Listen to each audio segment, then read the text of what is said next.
My name is Imran, and I was actually born into a Muslim family. We'd come to England when I was 6, but wasn't really brought up a Muslim. I know very little about it, and I suppose I was just a standard English agnostic through my teens and 20s.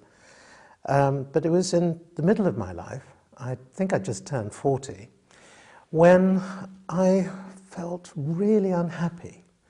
There was a real desperation in me. You know, the other things in my life were going fine. I had a family, I had a career, that was all just great. But there was still something deeply wrong. I didn't have the words even to express to my wife what there was wrong. I couldn't understand it at all. You know how these feelings later are actually quite hard to pin down. They just disappear. But things happen and you remember that. And this wasn't my imagination, because I remember the occasion when I was on a number 43 bus going down Holloway Road. I was wearing a pinstripe suit, I was carrying my briefcase, I was on my way to a meeting on the 12th floor of the Stock Exchange Tower, but I found myself weeping. There were tears streaming down my face. So, you know, there was something deeply wrong. You know, I have done this session once before, and I told this story. And a young man came up to me afterwards and said, "I know exactly what you mean. I've been on the number 43 bus." But no, there was something. It wasn't the bus. There was something deeply wrong.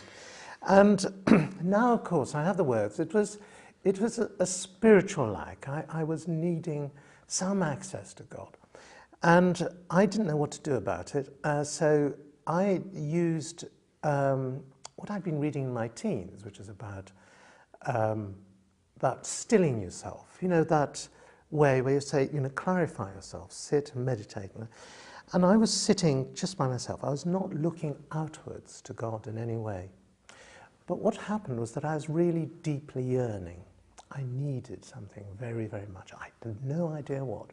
And to my astonishment, I was answered. There was something that responded.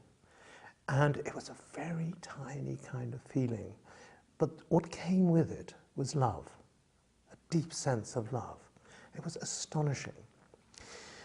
And that really heartened me, and I kept going. I found out about the existence of Quakers, and I decided I'd go to a Quaker meeting where I was, and I'd found out the address.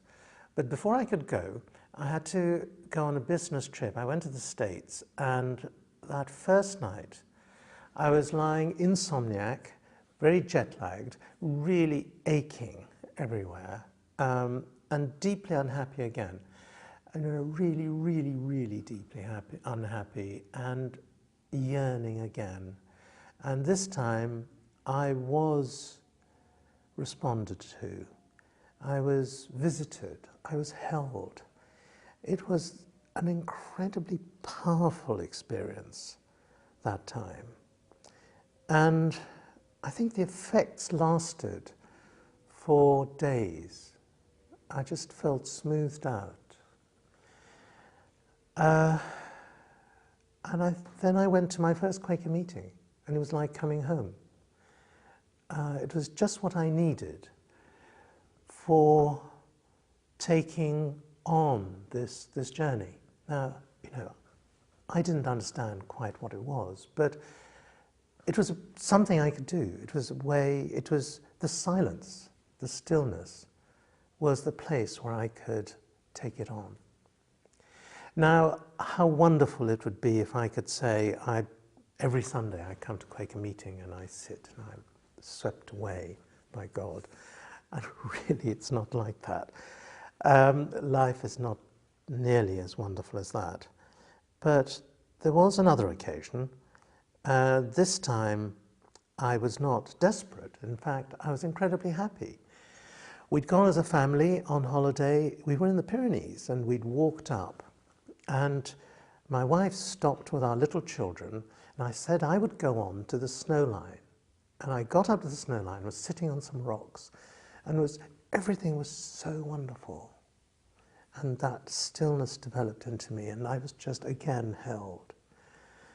So maybe it's not to do with unhappiness or happiness. I don't know what it's to do with, to tell you the truth. So I can only tell it the way it is, and as you can see, I haven't described notions of God or what God might be. I think I've only just described what has happened to me.